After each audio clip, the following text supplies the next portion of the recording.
Вот что творят.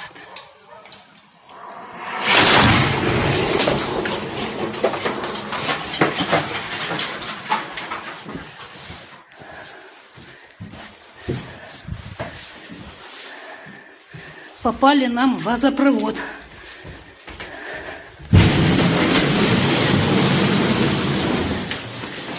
Во, подлюки. Лупят по нашему дому, по 32-му дому.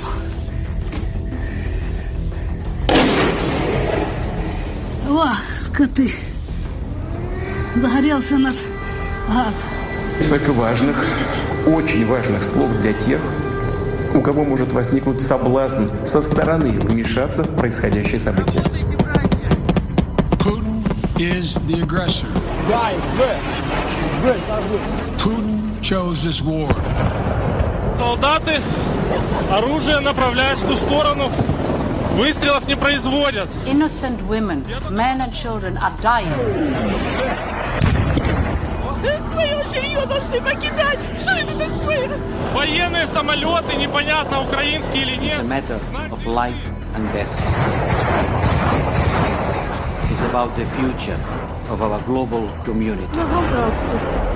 Самолет тут.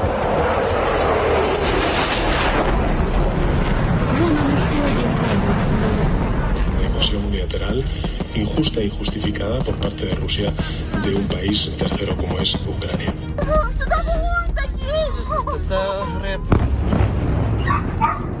President Putin, in the name of humanity, bring your troops back to Russia.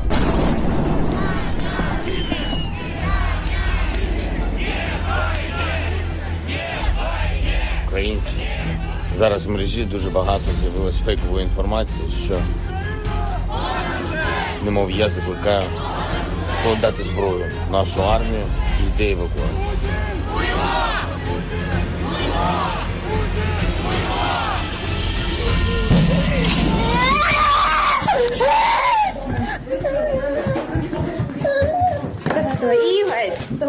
Игорь! Побежали.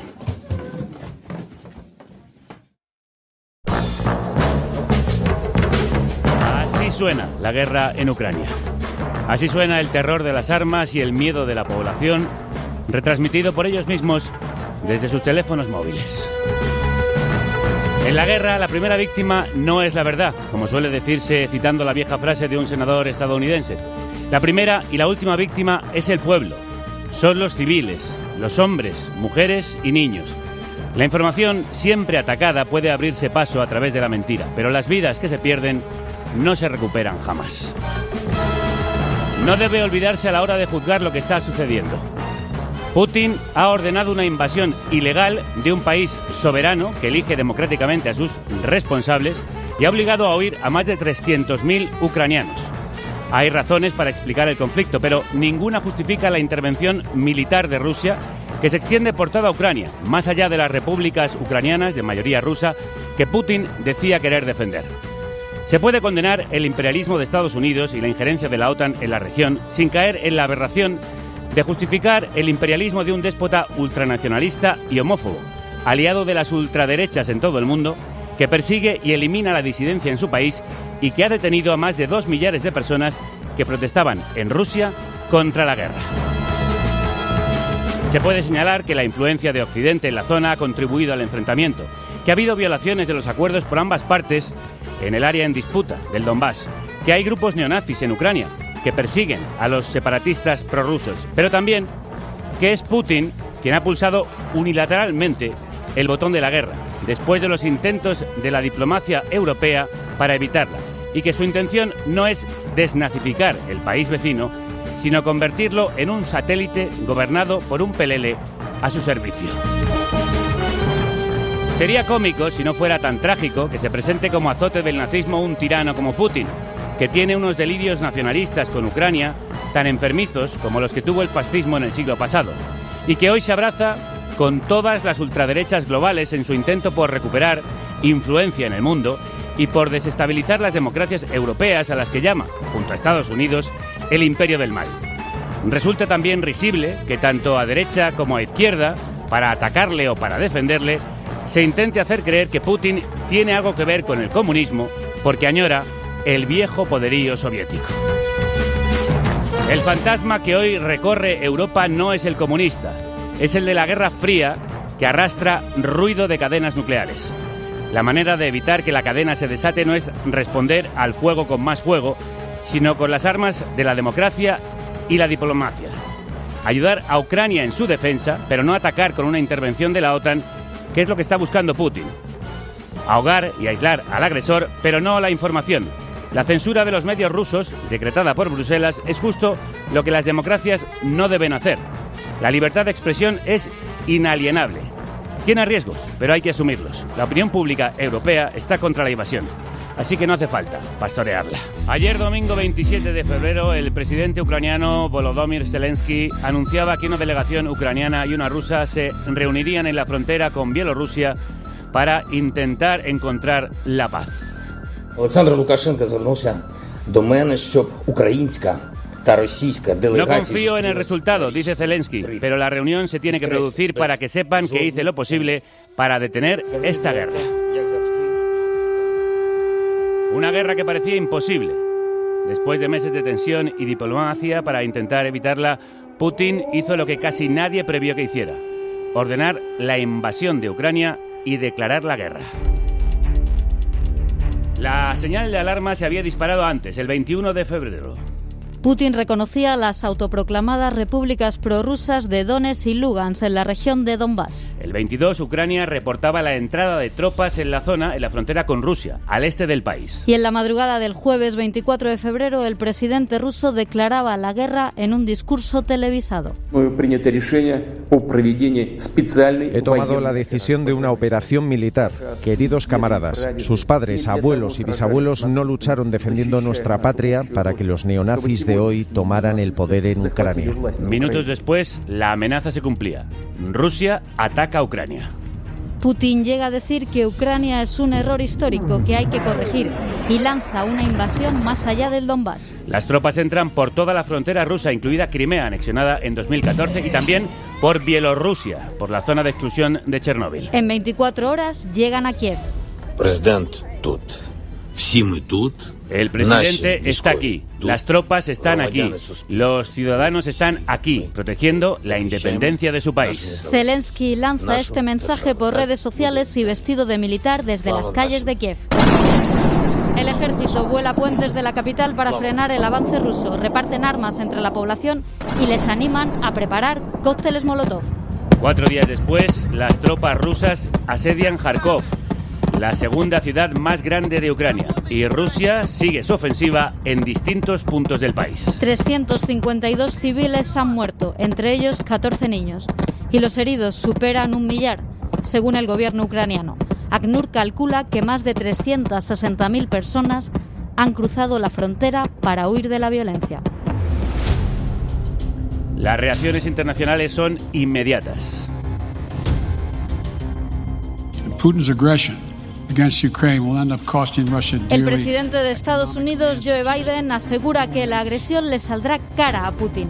Europa se alinea con la OTAN. No intervendrán militarmente, pero la presidenta de la Comisión Europea, Ursula von der Leyen, asegura que harán que Putin pague por desestabilizar el orden y la paz global. Naciones Unidas se reúne para condenar la invasión, pero la resolución no es aprobada por un voto en contra. El de la propia Rusia. Y hay 3 abstenciones: China, India y Emiratos Árabes Unidos. Los que sí que se pronuncian son los hackers. Saluda a Putin el grupo Anonymous, que declara la ciberguerra a Rusia, tumba la web del Kremlin y amenaza a Putin con desvelar información comprometida. También se manifiestan en las calles de todo el mundo, donde se multiplican las muestras de solidaridad con el pueblo ucraniano.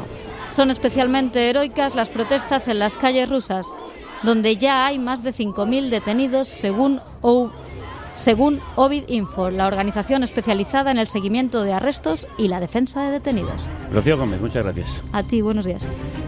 Todavía resulta difícil de creer, pero vamos a conectar en directo con un país europeo en guerra en pleno 2022.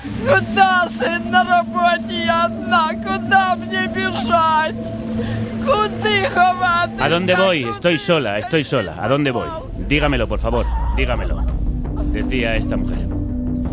El sufrimiento de la población ucraniana lo está contando desde el terreno una extraordinaria periodista y corresponsal del diario El País, a la que tenemos el inmenso honor de contar entre nuestros oyentes. María Sauquillo, crudos días. Muy, muy crudos días. ¿Qué tal? ¿Cómo estáis? Pues lo primero, cuéntanos cómo estás tú y cómo está la población ucraniana. Te encuentras en la ciudad de Dnipro, ¿no?, en el centro de Ucrania, amenazada por las tropas rusas. Sí, yo ahora mismo estoy en la ciudad de Dnipro. Aquí, vamos, igual que todo el país, la situación es muy, muy, muy complicada porque las tropas enviadas por Putin siguen avanzando. Ahora mismo aquí, por ejemplo, en Dnipro, en el centro del país, lo que están tratando es de cercar este centro para evitar que las tropas ucranianas se dirijan hacia Kiev, por ejemplo, hacia defender la capital, o más hacia el este, hacia Kharkov, o más hacia el sur, para defender toda la zona portuaria y tratar de evitar que Putin construya ese corredor que permitiría unir la península ucrania de Crimea con el Donbass. Entonces aquí en Dnipro la situación también está siendo bastante complicada. La población se está preparando prácticamente para la llegada de las tropas rusas y para la guerra total. Pero la verdad es que la situación en general es crítica y cuesta muchísimo pensar que hace unas semanas hablábamos de esto, ¿no? Y preguntabais si la guerra podía ser posible y ya comentábamos, ¿no?, que Putin tiene una fijación extraordinaria con Ucrania, que piensa que no es un país soberano, que no tiene derecho a existir y que estaba tratando de construir todas esas justificaciones precisamente para vender en casa ese proyecto, esa invasión. Tengo entendido que has pasado la noche en un refugio, imagino que lo has hecho con más ucranianos y ucranias. ¿Cómo es la situación en esos refugios? Sí, he estado intermitentemente desde la tarde de ayer y bueno, durante la noche varias veces en un refugio, porque aquí en Dnipro estaban sonando bastante las alarmas que avisan de ataques aéreos. En general aquí la ciudadanía en Dnipro está bastante concienciada de que la guerra, aquí las tropas pueden entrar también, ¿no?, en esta ciudad, y se lo toman, bueno, pues comentan que Putin ha conseguido lo que ningún gobierno y ningún presidente ucranio ha hecho, ¿no?, que es unir totalmente a la población, blindarles y insuflar esos ánimos como de patriotismo que durante esos 8 años de guerra contra los separatistas prorrusos alzados por el Kremlin estaban floreciendo mucho, pues que ha conseguido directamente encenderlos en toda la población, ¿no?, porque estamos hablando de un país al que le están invadiendo, con una invasión que tiene una justificación totalmente falsa e inventada, y eso los ucranianos lo tienen muy claro. Además es que Dnipro es una ciudad que tiene una minoría bastante importante judía, con lo cual os podéis imaginar, ¿no? Absolutamente. Hay que recordar que el presidente Zelensky es el primer judío que preside el país y además eso significó un giro histórico en una minoría que estuvo perseguida, de hecho, duramente durante la Segunda Guerra Mundial. María, después de pasar semanas recorriendo Ucrania, el inicio de la invasión te cogió en el Donbass, la región que acumula años de combates y que es el origen del conflicto. ¿Cómo se ha vivido allí el ataque ruso? Pues sí, yo estaba en el Donbass porque sabía que estaba prácticamente dado que se aprobase, que Putin firmase, ¿no?, ese reconocimiento de independencia de las regiones separatistas de Donetsk y Lugansk, porque, bueno, pues como hemos dicho, es que el Kremlin ha ido trazando a lo largo de todas estas semanas su plan para ello, ¿no? Entonces, el primer día fue de bastante shock para tratar de comprobar a qué se refería Putin con lo que llamó operación militar en el Donbass, que luego se ha comprobado que de operación militar en el Donbass no tiene nada. Esto es una invasión total por 3 flancos y por tierra, mar y aire. Esto es una guerra total a todo el país, no una operación militar en el Donbass. Entonces, ese primer día, en la madrugada ya Putin dio ese discurso tan beligerante en el que, como decíais, habló de todo esto de la desnazificación y de tratar de proteger a las personas rusoparlantes que, según él, están sufriendo sufriendo un genocidio en Ucrania. Entonces, bueno, pues la ciudadanía estaba tratando un poco de ver cuál era el siguiente paso, ¿no? Y luego vieron que efectivamente los ataques se producían por todo el país. Ese día la ciudadanía de los territorios de Donetsk y Lugansk controlados por el gobierno ya se lanzaron a los cajeros automáticos, a los supermercados y a las farmacias un poco para aprovisionarse, ¿no? Porque esa parte del país ya está acostumbrada a la guerra, ya tuvieron la guerra abierta en 2014 y sabían un poco a qué se podían enfrentar, ¿no? Entonces esa fue un poco más o menos su reacción. Ya al día siguiente, sí, cuando tuvieron conciencia de que esto era una guerra general en todo el país, empezaron a salir del Donbass. Ajá, huyendo, como hemos visto, de otras ciudades. Y la última vez que hablamos contigo, recalcabas el autoritarismo de Putin, advirtiendo de los peligros de su régimen, que bien conoces como corresponsal del país en Moscú. Hemos visto además las detenciones de más de 2 millares de personas en Rusia que se manifestaban contra la guerra. ¿De qué manera crees que la sociedad rusa ha recibido la invasión? Yo creo que la mayoría de la sociedad rusa está todavía en shock. Yo recibo mensajes de personas que conozco allí que están comentándome que se les cae literalmente la cara de vergüenza. Porque es que Rusia ha invadido Ucrania. Entonces, todavía están tratando de asimilarlo y la gente también tiene mucho miedo a salir a la calle a manifestarse, porque como decíais, es un régimen autoritario en el que salir a la calle a protestar, incluso en los llamados piquetes solitarios, que es quedarse una persona sola a sostener un cartel en la calle, precisamente para tratar de navegar por esas prohibiciones de la manifestación, también eso hoy en día está prohibido, ¿no? Que era una de las pocas formas de protesta que todavía eran posibles en Rusia hasta hace poco. Un programa como el de carne cruda sería absolutamente impensable en Rusia. Seríais declarados inmediatamente agente extranjero. Entonces estamos hablando de un gobierno del Kremlin que está diciendo que quiere combatir y que quiere desnazificar Ucrania cuando es un régimen ultraconservador, homófobo y que atenta contra los derechos humanos. Absolutamente. María Sauquillo, muchísimas gracias por la información siempre y cuídate mucho en los próximos días. Muchísimas gracias a vosotros, que estéis bien. Igualmente. Nos leemos y nos escuchamos. Eso es, un abrazo muy fuerte, de verdad, de todo el equipo. Un abrazo. He ordenado una operación especial cuyo objetivo es la defensa de las personas que durante 8 años han sufrido abusos y genocidio por parte del régimen de Kiev.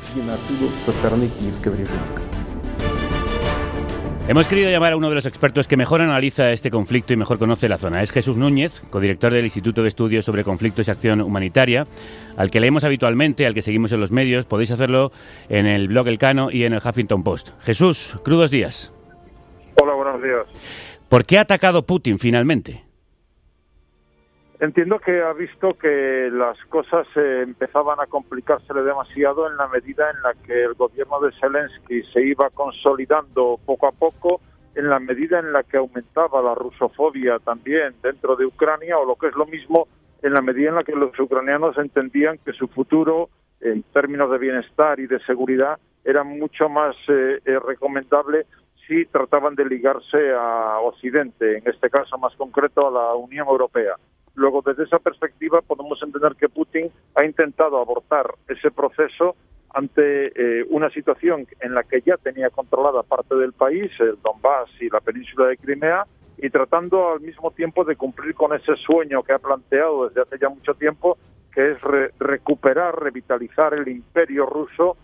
Hay que recordar que incluso le ha echado la culpa últimamente a Lenin de haber desmembrado ese imperio.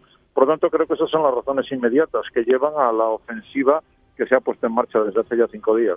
También es una ofensiva contra ese imperio del mal en el que él mete a todos los países de la OTAN. ¿Le puede salir mal la jugada, fortaleciendo a una alianza atlántica que estaba, digamos, más debilitada en los últimos años? Desde luego el tiempo nos dirá cómo termina esto, pero de momento lo que aparentemente Moscú trata de vender como una necesidad para desnazificar, dice, a Ucrania y para reaccionar frente a un gobierno que acusa de ser genocida, es que quizá lo que está cometiendo Putin es un error estratégico de muchísima magnitud, porque por un lado, como digo, está reforzando esa rusofobia dentro de Ucrania, una Ucrania que Putin dice que no tiene identidad propia, sino es como parte de Rusia. Por otro lado, está revitalizando también a una OTAN que efectivamente había quedado muy mal parada después de su desventura en Afganistán y que ahora se coloca nuevamente en el centro del escenario, incluso con países como Finlandia y Suecia planteándose si integrarse en la Alianza Atlántica. Del mismo modo, está acelerando una respuesta de la Unión Europea que parecía increíble hace apenas unos días, hasta el punto no solamente de aplicar sanciones mostrando una unidad que en muchas otras ocasiones ha brillado por su ausencia, sino incluso ahora activando recursos económicos directamente para alimentar la resistencia ucraniana contra la ofensiva rusa, la entrega de material letal, como se acaba de aprobar ahora mismo.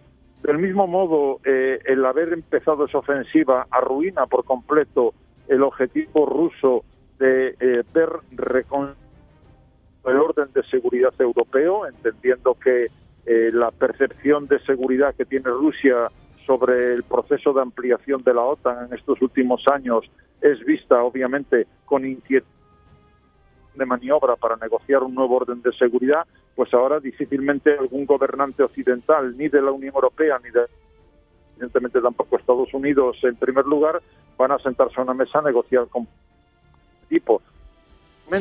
Y mientras que Ucrania se está resistiendo mucho más de lo que podía calcular Moscú, lo que vemos es que hay un escenario en el que se hacen visibles contraproducentes de la decisión de Vladimir Putin. Esa resistencia ucraniana que ha ralentizado el avance de las tropas rusas, ¿indica que había una mala previsión por parte de Putin? Yo creo que Putin ha calculado mal varias cosas. Por un lado, ha sobrevalorado la capacidad militar de sus propias Fuerzas Armadas. Estamos viendo ahora mismo cómo ese intento de guerra relámpago para llegar inmediatamente a Kiev, de poner el régimen de Zelensky y colocar en su lugar una marioneta subordinada a Moscú, no le está saliendo bien. Ni siquiera ha construido. Parece que tenemos algunos cortes en la conexión con Jesús Núñez porque está ahora mismo en un coche. Perdona, Jesús, que a veces te perdíamos. Retoma, por favor.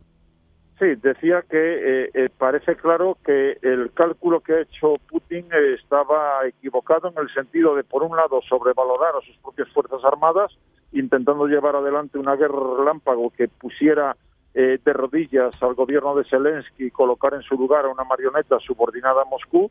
Por otro lado, ha infravalorado la capacidad de las Fuerzas Armadas ucranianas, que claramente son muy inferiores a las rusas, pero que en cualquier caso llevan 8 años ya metidos en una guerra. No olvidemos que la guerra no ha empezado ahora, la guerra empezó hace 8 años y ya van 15.000 muertos.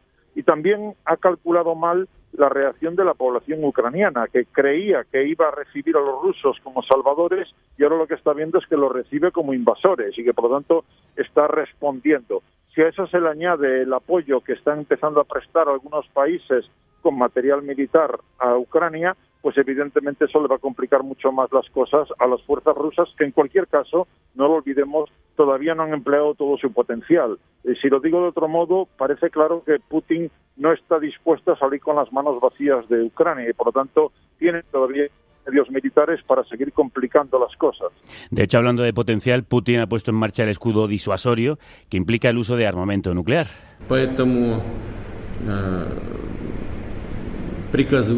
Por eso ordeno al ministro de Defensa y al jefe del Estado Mayor transferir las fuerzas de contención del ejército ruso a un modo especial de servicio de combate.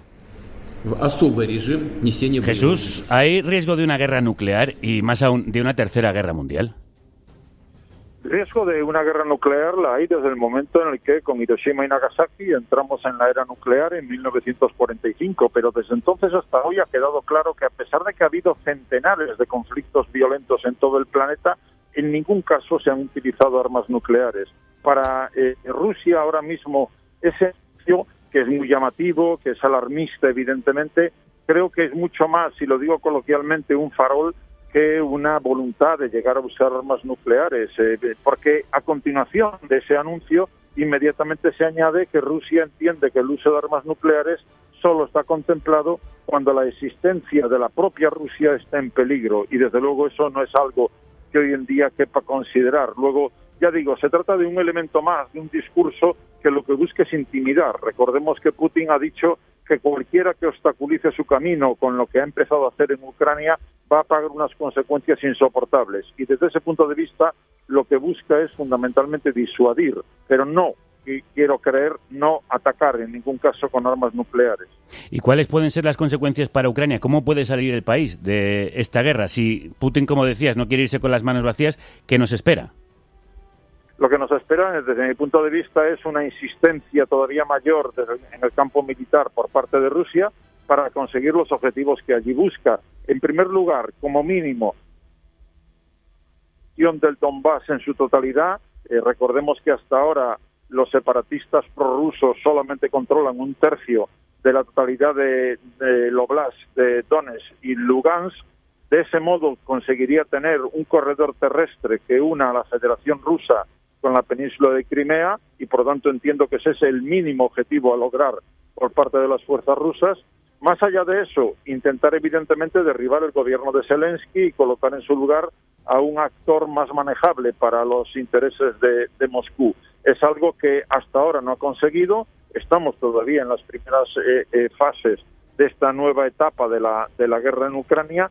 Rusia tiene todavía mucho más material militar del que ha utilizado hasta ahora con la intención de lograr ese objetivo. Por lo tanto, desgraciadamente, creo que lo que hay es una mayor tragedia a la vuelta de la esquina que ya está sufriendo por encima de todo la población ucraniana, que no hay que olvidarlo también, porque en el análisis de lo que está ocurriendo hay que ir más atrás para recordar con qué irresponsabilidad ha jugado también en muchos casos Occidente, haciéndole creer a los ucranianos que estábamos deseando que pudieran entrar en la Unión Europea y en la OTAN, cuando realmente lo que estábamos haciendo era utilizarlos como un instrumento,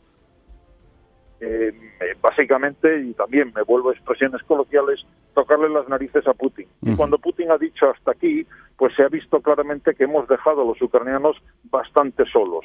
Solamente ahora, cuando ya estamos en esta situación bélica, es cuando vemos que se reactiva el apoyo a los ucranianos. ¿Con qué intención? Básicamente con evitar que esa guerra relámpago rusa consiga sus objetivos y, por el contrario, intentar empantanar a Rusia en Ucrania para que de ese modo reconsidere sus planes y para que de ese modo no tenga la ocurrencia de abrir algún nuevo frente en algún otro país de la zona. De eso, de tocarle las narices a Putin, precisamente vamos a hablar con nuestro siguiente invitado. Despido ya a Jesús Núñez, que va de una televisión a otra prestando sus servicios que tan necesarios son. De Televisión Española a La Sexta, donde os recomiendo verle. Jesús, un abrazo muy fuerte y muchas gracias, como siempre. A vosotros por seguir insistiendo en este tema y con tantos perfiles. Gracias. Luis Matías López fue redactor jefe de Internacional del País y ha sido corresponsal durante años en Moscú. Es autor de La Huella Roja, historias de la Rusia postsoviética en el cambio de milenio.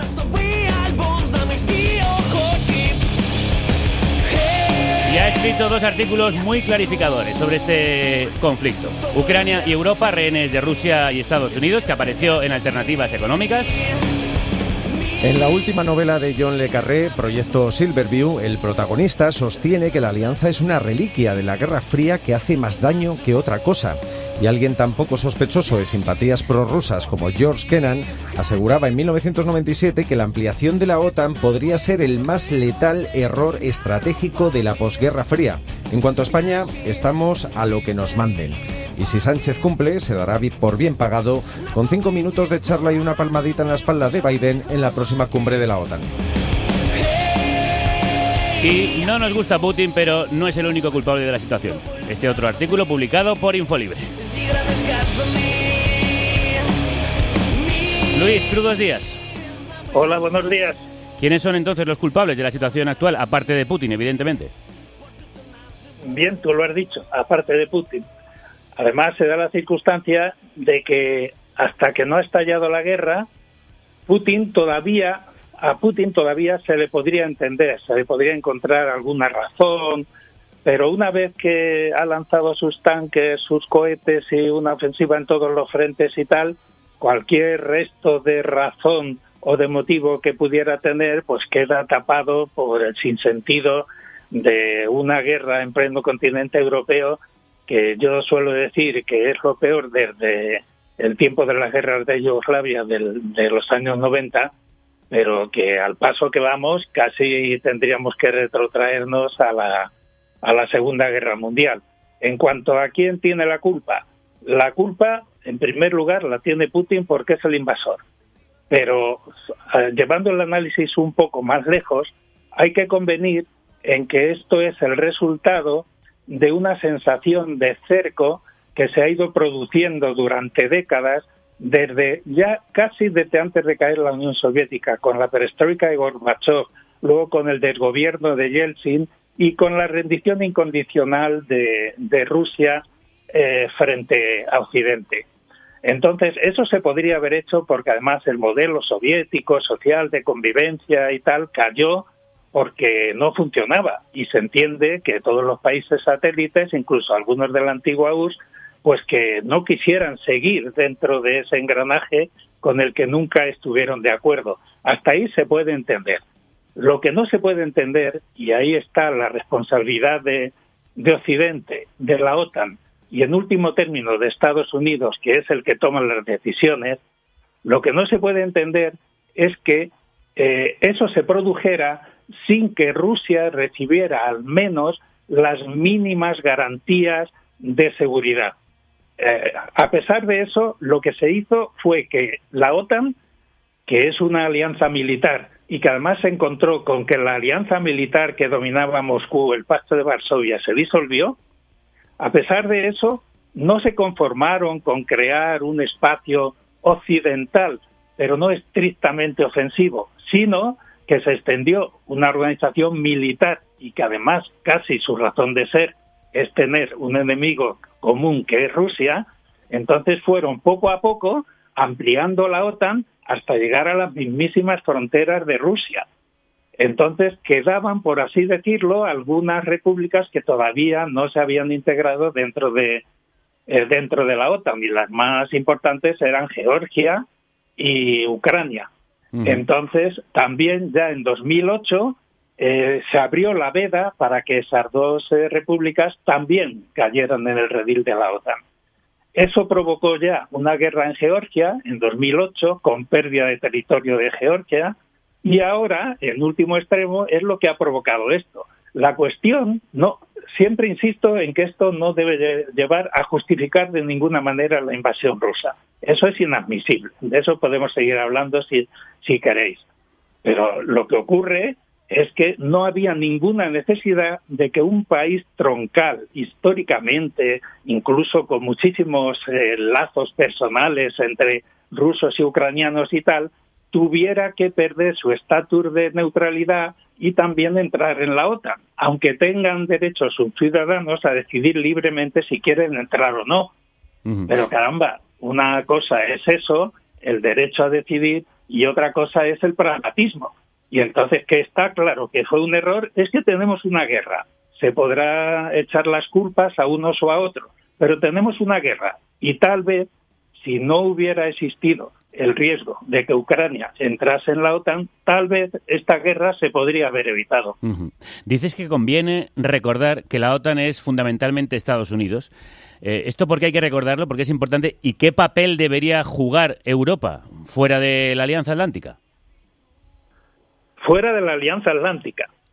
En realidad, si la OTAN fuera un socio de países iguales con los mismos derechos y obligaciones, cualquier decisión que tomase la OTAN tendría que ser consensuada. Pero la historia reciente nos demuestra que no es así. De hecho, incluso este mantra de que la OTAN no puede intervenir en Ucrania porque no es un país de la alianza, es una falsedad.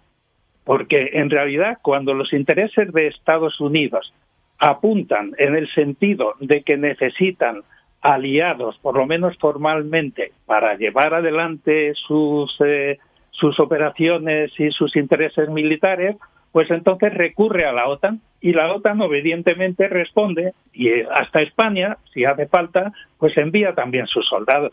El ejemplo más flagrante es el de Afganistán. Afganistán no es un país de la OTAN.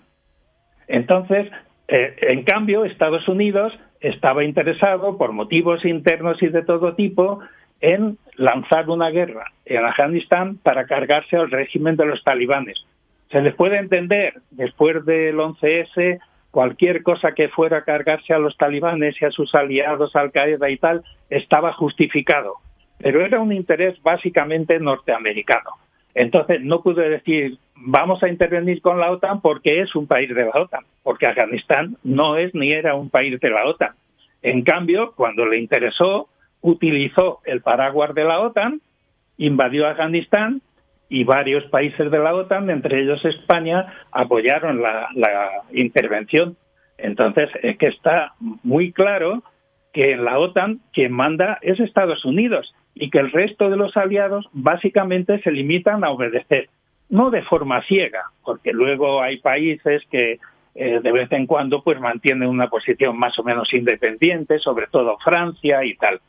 Pero en el caso de España, sobre todo en los últimos años, pues no está siendo así.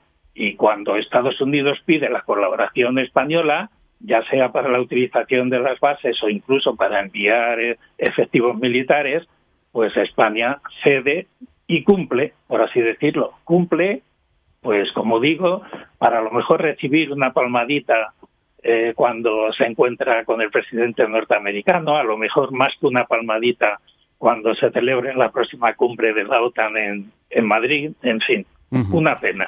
Una pena. Y entre tanto, los ucranianos machacados, y estamos viviendo las escenas más terribles casi desde las guerras de Yugoslavia. Y lo peor puede estar por venir. Sin duda, sí. Y además, el regreso de ese fantasma de la Guerra Fría que vuelve a pasearse por Europa trayéndonos recuerdos espantosos. ¿Cómo puede acabar esta guerra de bloques? ¿De qué manera puede afectar a Rusia y Estados Unidos? ¿Y qué papel juega por detrás China, Luis? Vamos a ver, yo creo que esto no tiene vuelta atrás en el sentido de que se puede decir que hace unos días ya ha estallado una nueva guerra fría. Ha estallado con una guerra caliente. Pero una guerra caliente como las guerras localizadas que había en tiempos de la Primera Guerra Fría. Entonces, esto ya mientras Putin sea presidente de Rusia y mientras Estados Unidos esté tan preocupado como imperio declinante porque esté cambiando el signo de la historia y que hay un nuevo imperio, el imperio chino, por así decirlo, que amenaza su hegemonía, de momento no con carácter militar, porque eso es imposible, de momento y casi en el futuro más inmediato, ¿no? Entonces, lo que puede ocurrir es que los intereses de Estados Unidos con este conflicto, a los cuales desgraciadamente pues se sirve desde los llamados aliados europeos, que el interés se inserte precisamente en este gran conflicto global que ahora se plantea entre el imperio declinante y el imperio emergente que sería China. Históricamente, y en fin, hay un tópico, ya casi un tópico, que es la famosa, el síndrome de Tucídides. Ese es un concepto que explica cómo en su momento Atenas plantaba cara a Esparta. Y Esparta, antes de que Atenas fuera lo suficientemente fuerte como para realmente amenazar la hegemonía de Esparta, pues entró en guerra con Atenas, la machacó y durante 2 siglos Atenas no pudo levantar cabeza.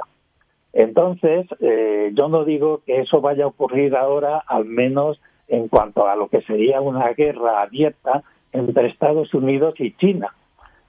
Pero sí podría plantearse esa guerra de otra forma y a través de conflictos interpuestos.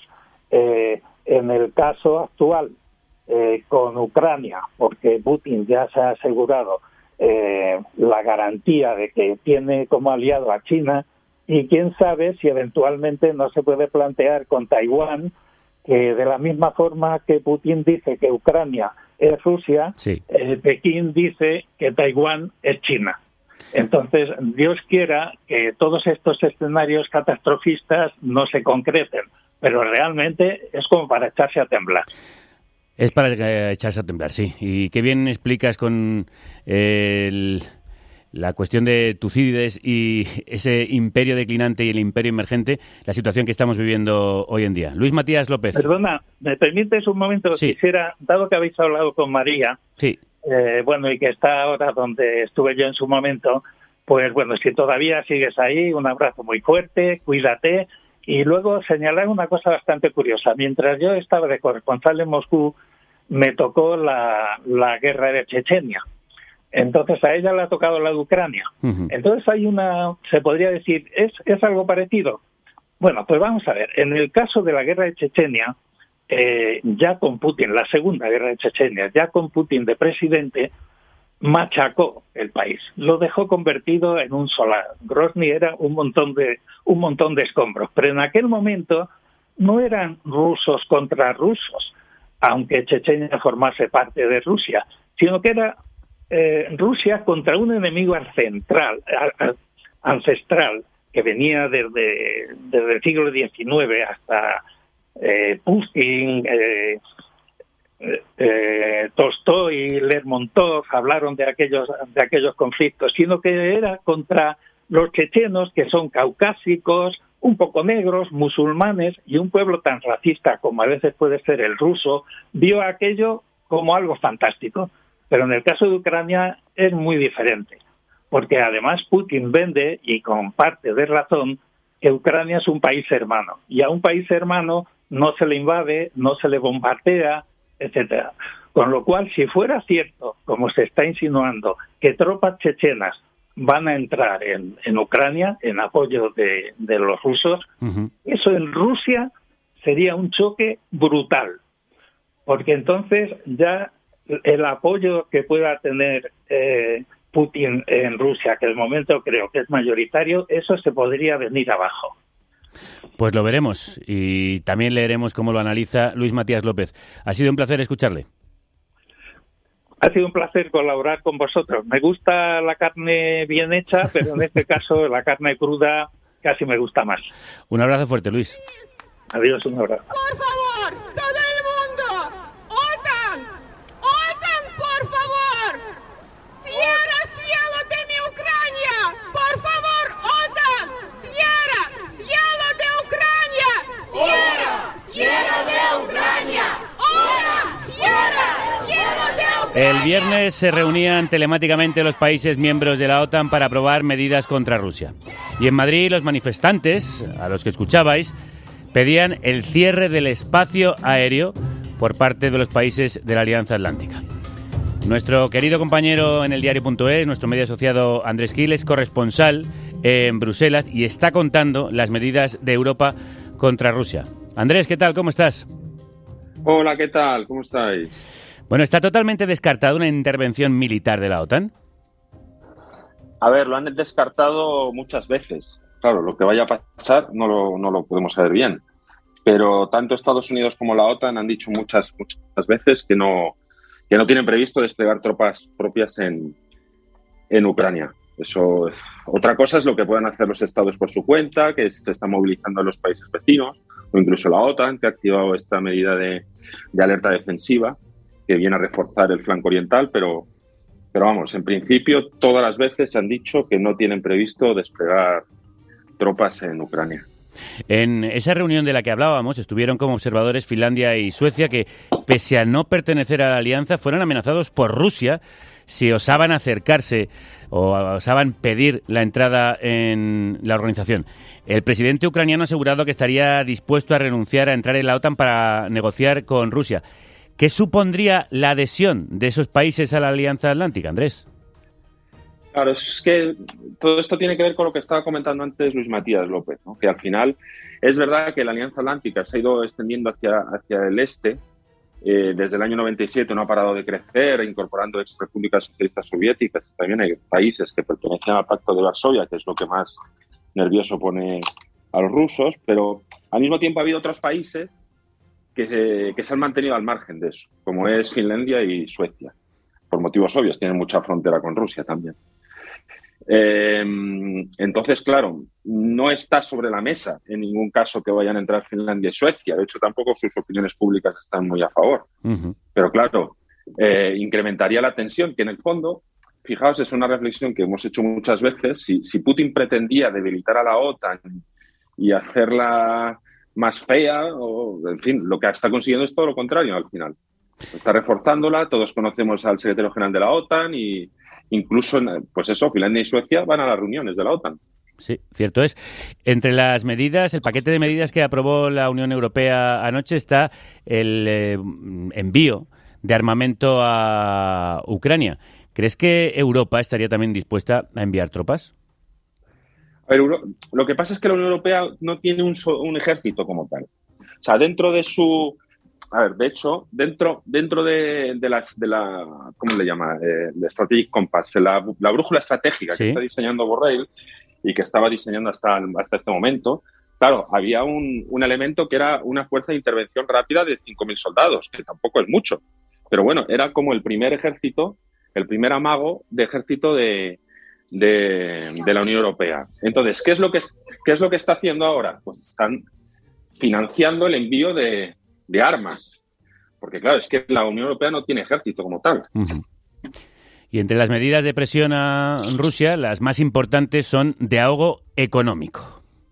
En las 24 horas posteriores al reconocimiento de independencia de dos provincias ucranianas por parte de Putin, Estados Unidos, Reino Unido y los países de la Unión Europea compraron 350 millones en euros en barriles de petróleo a Rusia, otros 250 millones en gas y decenas de millones en materias primas como aluminio o titanio, unos 700 millones diarios en relaciones comerciales.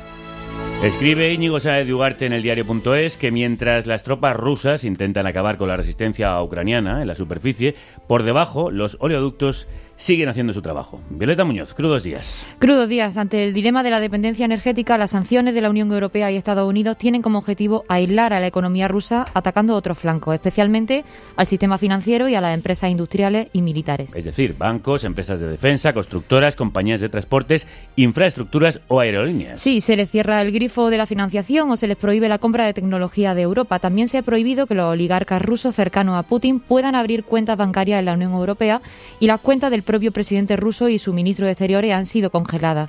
Nos lo explica Antonio Muñoz Vélez, periodista económico del diario.es. Lo que buscan es dañar la economía rusa, generando, por ejemplo, más inflación y elevando los costes de financiación de su deuda y producir así un descontento de la población hacia el gobierno. El problema es que seguramente estas sanciones ya estaban descontadas por Putin y además no implican que el país deje de exportar gas a la UE por la sencilla razón de que Europa no puede prescindir del gas ruso, no puede tener un suministrador de un día para otro que cubra ese vacío. Y la anunciada como gran sanción, muy controvertida, es la expulsión de Rusia del sistema SWIFT, el mecanismo que usan 11.000 bancos de todo el mundo para comunicar las transacciones internacionales. Sí, en la práctica supone desterrar a Rusia del sistema financiero global. No podría operar en dólares, tendría que recurrir al rublo y sus empresas tendrían graves problemas para operar fuera de su frontera.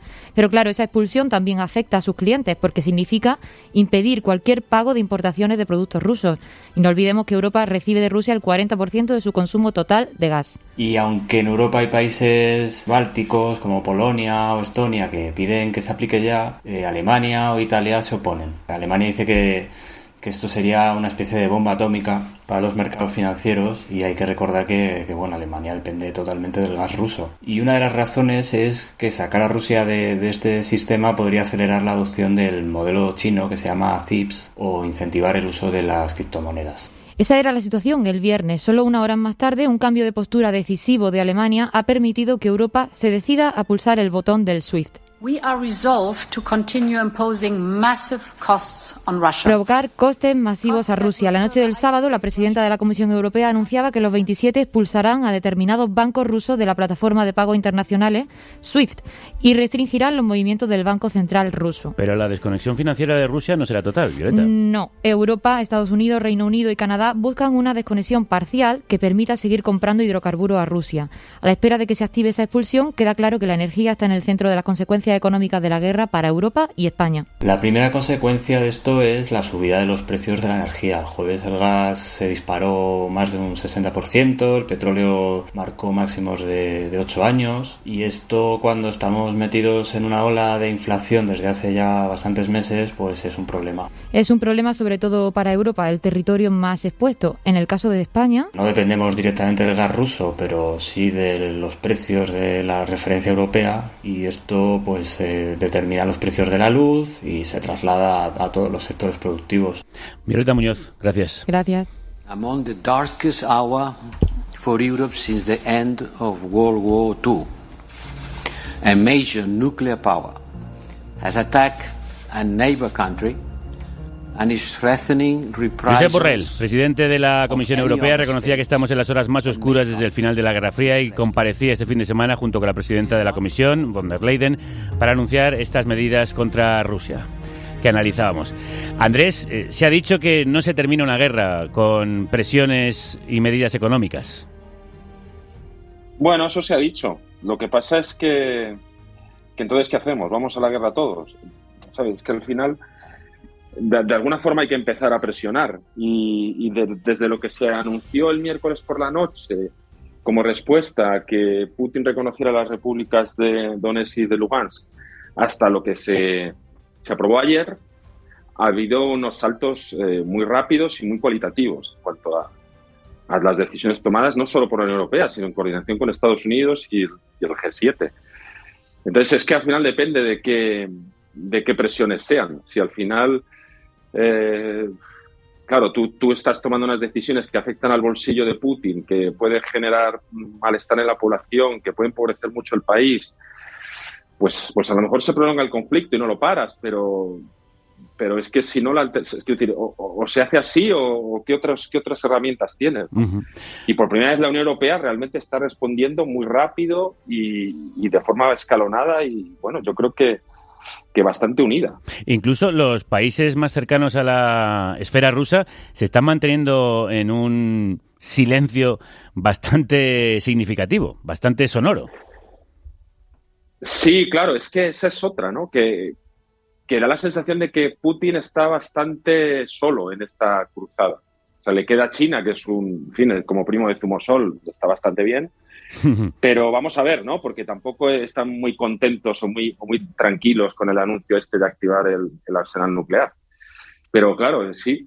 O sea, el otro día, bueno, una votación en el Consejo de Seguridad de Naciones Unidas que perdió Rusia y seguramente el voto en la Asamblea tiene toda pinta de que lo van a perder también. Sí, incluso Orbán, el presidente húngaro, que tan cercano es a Putin en sus maneras y en sus pensamientos, para no crear más problemas con la Unión Europea, se está manteniendo bastante al margen del conflicto y no ha apoyado a Putin. Entre las medidas más controvertidas, Andrés, está el cierre, la censura a medios rusos como Russia Today y Sputnik.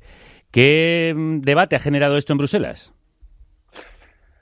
Bueno, en cuanto a lo que decías de Orbán, es súper significativo porque las decisiones han de tomarse por unanimidad. Entonces, esto está muy bien, porque casi siempre ha habido problemas y dilaciones y se han retrasado las decisiones. Pero esta vez la unanimidad está funcionando. Entonces, lo de Russia Today y Sputnik, claro, genera ciertas dudas. Primero, ¿cómo operativamente eso se puede hacer?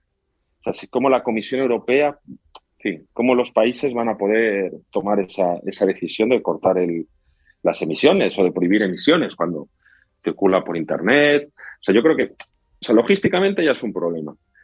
Y luego, claro, al final es un mensaje, o sea, hay muchos mensajes. Uno, que la información es fundamental en este mundo en el que vivimos, y más en tiempos de guerra. Por otro lado, claro, es una herramienta para todos. Porque si podemos decir que a lo mejor Russia Today o Sputnik son medios estatales rusos y, bueno, pues tienen una línea editorial favorable a Rusia, obviamente, claro, lo que estamos haciendo es estrechar la libertad de expresión también. Sin duda. En democracias. O sea, tú puedes suponer que en un país autoritario como Rusia, una dictadura como Arabia Saudí, pues haya cortes a la libertad de expresión, pero en un espacio como el de la Unión Europea, que precisamente está haciendo un ejercicio así como muy democrático y muy de valores europeos, de repente, sin ejemplos así muy claros de grandes desinformaciones, que tampoco, en fin, no parece que esté habiendo muchísima locura en lo que emite Russia Today y Sputnik, vamos, o por lo menos lo que llega a la población. Yo no sé a qué población llega el mensaje de Russia Today en España, por ejemplo. Aparte de controlar la propaganda, también parece otra forma de propaganda, ¿no? Una forma de tener sostenida y mantenida la opinión pública y la opinión publicada. Exacto. Andrés, ¿cuáles son los lazos de Putin con la extrema derecha europea? Bueno, en los últimos días hemos podido ver muchísimas fotos, ¿no? De Marine Le Pen con Putin, de Orbán con Putin, de Matteo Salvini con Putin, todos ellos reunidos recientemente en Madrid con Santiago Abascal y con Vox en un acto organizado en enero por la extrema derecha española, con todos ellos. Bueno, se ha publicado incluso que les ha ayudado financieramente a Marine Le Pen y a lo que antes era el Frente Nacional, y también se ha hablado de financiación a la Liga de Matteo Salvini. Y realmente entre los grupos así del Parlamento Europeo, los que siempre se han mostrado más afines y más salvar a Putin han sido los grupos de extrema derecha.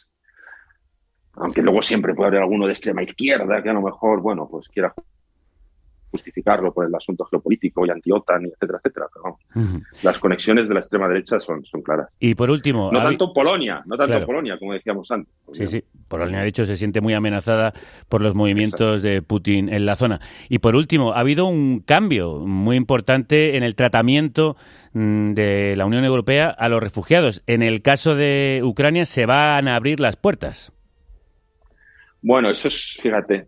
Es impresionante, porque es la primera vez que se activa esa directiva en concreto que permite, pues es una política de puertas abiertas en la que justo lo contrario que se hacía hasta ahora, ¿no? Que consiste en dejar pasar a las personas, ayudarles y luego ir gestionando su estatus. Pero claro, es la primera vez que se va a hacer, nunca se ha hecho antes. Genera ese debate de si acaso, bueno, hay refugiados de primera y de segunda, en fin. Algo que es evidente, que con la guerra de Siria no se hizo y ahora con europeos blancos y rubios sí se está haciendo, pero bueno, bienvenido sea que se haga y ojalá sea un precedente y realmente un cambio de paradigma. Muchas veces se habla del cambio de paradigma en la Unión Europea, tanto con la ayuda de la pandemia, como la respuesta unitaria ante esta guerra, como esta decisión con los refugiados, pues a ver si es verdad y dura, y es un verdadero cambio de paradigma. Pues ojalá sea así. Ha sido un placer volver a escucharte. Amigo, un abrazo muy fuerte, Andrés. Un abrazo, amigo, un abrazo.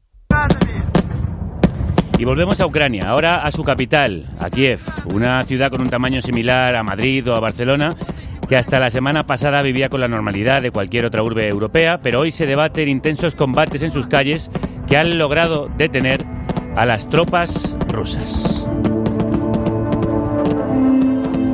Allí se encuentra el periodista Alberto Sicilia, periodista freelance, a quien podéis seguir, por ejemplo, en el Diario Público. Alberto, crudos días. Crudos días, Javier. Finalizada la cuarta noche de combates, ¿cómo ha amanecido esta mañana, Kiev? Bueno, pues ha amanecido con un poquito más de gente en la calle. La verdad es que hace un día espectacular, no sé si lo podéis ver un poco. Sí, te estamos viendo a través de la pantalla, sí. La verdad es que amanece un día espectacular. Hay un poquito más de gente en la calle porque sabéis que durante todo el fin de semana el gobierno ucraniano había puesto un toque de queda absoluto, porque la verdad es que el viernes estaban muy nerviosos con el tema de que había saboteadores o rusos que ya habían entrado en la ciudad y estaban saboteando puntos clave. Total, que impusieron un toque de queda súper estricto desde el sábado por la mañana hasta hoy, hasta el lunes por la mañana. Y hoy pues parece que hay un poco la vida vuelve poquito a poco a las calles, aunque claro, todo el mundo está muy pendiente de lo que pase, porque es cierto que se siguen escuchando explosiones de manera bastante continua. Pero ¿dónde se encuentran entonces las tropas rusas? ¿Se puede caminar en algunas zonas con tranquilidad? A ver, bueno, con tranquilidad. No, quizá retiro tranquilidad, pero se puede caminar por algunas calles, vaya. Sí. Las tropas rusas, yo creo que las más cercanas están más o menos a unos 10 kilómetros de aquí, a 10 kilómetros del centro. Y bueno, y como te digo, la gente, la verdad es que mayoritariamente está en sus casas o cuando suenan las alarmas antiaéreas, pues se van a los andenes del metro. Seguro que habéis visto muchas fotografías estos días de cómo están los andenes del metro de Kiev o los sótanos de los edificios, que la gente se resguarda. Pero bueno, sí, la gente ahora hoy yo creo que va a aprovechar un poco para salir a comprar, porque eso es otro problema, ¿no? Que tantos días con las tiendas cerradas, sin ningún tipo de distribución de las mercancías para los supermercados y tal, eso podría ser un problema bastante gordo. ¿La ciudad está sitiada, todo el cerco? Creo que no, yo creo que todavía no está del todo sitiada. O sea, hay tropas rusas en varios puntos de entrada, pero creo que todavía hay algunas rutas para entrar y para salir. Vamos, yo me he encontrado con algún compañero que ha conseguido entrar esta mañana, que estaba, o sea, de hecho venía desde la frontera polaca y ha conseguido entrar en la ciudad, aunque cada vez eso está más difícil. Claro, ¿y quiénes decidieron salir y por qué? ¿Y por qué la mayoría decidió quedarse? A ver, mucha gente salió por miedo y porque no quiere jugarse la vida. Y mucha gente de la que se quedó, bastante gente de la que se quedó, y además a mí me ha sorprendido bastante porque de mucha gente que yo no me lo esperaría, te cuentan que van a aguantar y han cogido un Kalashnikov y te dicen que ellos van a resistir en la ciudad.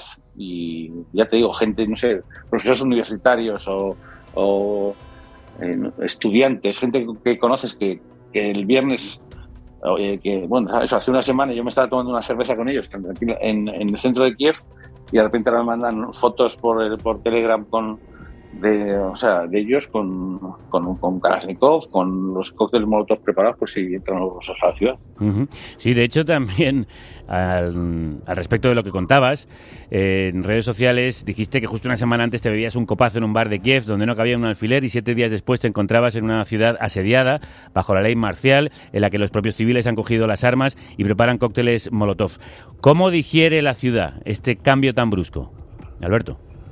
No sé, yo no sé si alguien ha digerido esto, pero de verdad es que en 3 días no sé, esta ciudad ha cambiado, pero es que es difícil expresarlo, el contraste, ¿no? O sea, porque de verdad yo hace una semana esto se parecía muchísimo a cualquier capital europea. O sea, de verdad te das una vuelta por las zonas donde, digamos, hay vida nocturna en Kiev y podría estar en Madrid, en Berlín, en Roma, en Londres. O sea, pues eso, cigaritos, gente en los bares, gente bebiendo en la calle, porque no sé, pasé por un sitio que estaban abriendo y pues regalaban un vino caliente con frutas, no me acuerdo cómo se llama la bebida. La gente estaba ahí en la calle celebrando que el bar que abrían, tal. Uh-huh. Y una semana después tienes a la mitad de esa gente mandándote fotos o selfies de ellos con uniformes de militar y Kalashnikov. Y la verdad es que es impresionante. Es impresionante. Y es impresionante la resistencia de la población frente al avance de las tropas. ¿Se teme que eso recrudezca el ataque ruso? A ver, yo creo que ahora es lo que todos estamos esperando en estas horas es qué es lo que va a decidir Putin. Porque si Putin quiere, como parecía al principio, si su objetivo es capturar al gobierno de Zelensky, capturar a Zelensky, a sus ministros y tomar los sitios simbólicos del poder, no sé, el Parlamento, la residencia del primer ministro, para instalar un gobierno títere, digamos, o un gobierno que esté a sus órdenes. Para eso va a tener que entrar hasta el centro de la ciudad. Y para entrar hasta el centro de la ciudad, ya te digo, desde los suburbios, Kiev es una ciudad muy grande, desde los suburbios son 9 kilómetros de calles, o sea, de ratonera urbana. Y así como en el campo abierto, pues el ejército ruso, evidentemente, no tiene rival comparado con el ejército ucraniano, en un terreno urbano donde además hay un montón de civiles dispuestos a resistir, esto puede ser una carnicería, sinceramente. O sea, que no sé si es que si Putin va a decidir tomar la ciudad, en ese caso yo creo que esto se puede convertir en una auténtica carnicería, sí. Esperemos que no sea así. ¿Y a la hora de informar está siendo fácil, Alberto? Sí, por ahora, bueno, el fin de semana ha sido un poco complicado porque con el tema del toque de queda, yo tuve algún problemilla con la policía ucraniana, porque el viernes estaba todo el mundo muy, muy nervioso y se corrían rumores de que, bueno, en cuanto veían una cámara, que si eras bueno, te veían grabar con una cámara, ¿no? Que si eras un espía ruso, que estabas marcando objetivos para el ejército, tal, todo el mundo muy nervioso, hasta que le explicabas, ¿no? Soy extranjero, tengo mi pasaporte, tal y cual. Así que estos últimos 2 días han sido nerviosos, pero vamos, en principio no ha habido problema. O sea, mientras haya electricidad, por aquí nosotros podemos seguir trabajando. Pues seguiremos tu trabajo y sobre todo te deseamos mucha suerte, te mandamos un abrazo muy fuerte y cuídate mucho, Alberto. Muy bien, aquí estamos para lo que haga falta. Un abrazo muy grande. El combate se está librando también en los medios de comunicación, como os estamos contando, y en las redes sociales intoxicadas de propagandas y vídeos falsos. Pero también hemos visto escenas que pasarán a la historia, como esta que se producía en la isla de la Serpiente, en el Mar Negro. Somos un buque ruso, repito, somos un buque ruso. Les proponemos la rendición y abandonar las armas inmediatamente para evitar derrame de sangre y muertes innecesarias. En caso contrario serán bombardeados. Repito, somos un buque militar ruso. Les proponemos abandonar las armas o serán bombardeados. Buque ruso, váyase a la mierda. Es un caso muy representativo de lo que os contaba, porque inicialmente se dijo que los resistentes ucranianos habían muerto, así lo han dado en la mayoría de los medios, pero las autoridades del país tienen el firme convencimiento de que están vivos, de que han sobrevivido. Seguimos añadiendo voces interesantes al análisis de lo que sucede en Ucrania. Saludamos a Ruth Ferrero Turrión, que es profesora de Ciencia Política en la Universidad Complutense de Madrid, es investigadora adscrita al Instituto Complutense de Estudios Internacionales. Lleva desde los 90 trabajando sobre el espacio postsoviético y sus análisis sobre las relaciones entre Moscú y Kiev están publicados en la revista Zidov d'Affaires Internationales o el libro que firma junto a otros autores Ucrania, de la revolución del Maidán a la guerra en el Donbass. Ruth, crudos días. Hola, buenos días. De la revolución del Maidán a la guerra en el Donbass, ¿qué ha pasado para que estemos hoy hablando de una invasión ilegal en Ucrania? Bueno, han pasado varias cosas, o mejor dicho, ¿qué es lo que no ha pasado, no? Ha pasado que Putin ha dicho basta frente a lo que él considera una incursión y una amenaza al espacio de seguridad ruso, que es la potencial entrada de Ucrania en la OTAN, pese a que desde fuentes de la OTAN siempre han asegurado que a pesar de que existía esa oferta, ¿no?, desde el año 2008 realizada para la adhesión a las estructuras atlánticas de Ucrania y de Georgia, no había ninguna intención y que no era una cuestión que estuviera en agenda.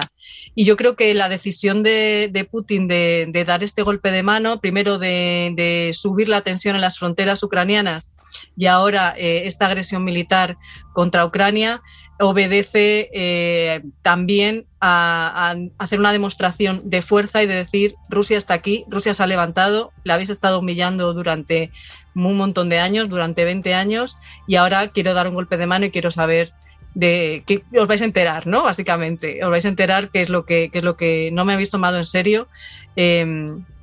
Y vamos a ver hasta dónde podemos llegar. La cuestión es si esto no se le irá en su contra a Putin, ¿no?, que es algo que yo creo que se está empezando un poco a ver. Yo creo que dentro de sus cálculos no entraba la gran unidad que se está viendo entre las potencias occidentales, entre la coordinación y las sanciones entre Estados Unidos y la Unión Europea, algo que no había sucedido en el anterior conflicto. Daba por descontado que no iba a haber un despliegue de tropas ni un ataque de la OTAN en Ucrania, porque la OTAN no se va a enfrentar a una potencia nuclear. Y por tanto daba por descontado esto. Lo que no suponía es esa unidad tanto de Estados Unidos con la Unión Europea, esa coordinación en las sanciones, junto con, pues, por ejemplo, la decisión de enviar armas a la población ucraniana para organizar la resistencia a las tropas rusas. Algo que tenemos que tener muy claro es que cuanto más dure la invasión rusa, más dinero va a ser necesario gastar en esa invasión, y con la implantación de los paquetes de sanciones que estamos viendo, lo que vamos a observar es un ahogo de la economía rusa. Pero también creo que es necesario decir que es muy importante que sepamos que estamos en guerra con Rusia. Cuanto más duras sean las sanciones contra Rusia, también van a ser más duras las consecuencias para nosotros. Una de las razones que esgrimía Putin para entrar en Ucrania es la desnazificación del país y la persecución de los separatistas prorrusos de las repúblicas del Donbass. ¿Hay realmente grupos nazis o grupos de ultraderecha asediando o acosando a la población rusa en Ucrania? En Ucrania hay grupos nazis, igual que hay grupos nazis en España y igual que hay grupos nazis quizás en mayor cantidad en Rusia. La idea de la desnazificación no tiene ningún sentido, es un artículo discursivo, un marco discursivo que utiliza Putin intentando apelar, digamos, a la heroica rusa frente a las tropas de invasión nazis. Es decir, está apelando a la memoria histórica del pueblo ruso para combatir a unos supuestos nazis que son los ucranianos étnicos. Esto ya no es así. Esto no hace muchos años que no es así, pero esto lo hemos visto como que ha movido también el motor en otras guerras, como por ejemplo las guerras yugoslavas. Si hacemos un poco de memoria lo que sucedió en las guerras yugoslavas, también Milosevic utilizó el tema de los Ustasha croatas para movilizar a las tropas serbias en contra de esos nazis, ¿no? Apelando de nuevo a la memoria histórica. Y Putin está copiando en gran medida ese tipo de discurso para poner en marcha ese tipo de movilización, a la vez que lo acompaña de una serie de medidas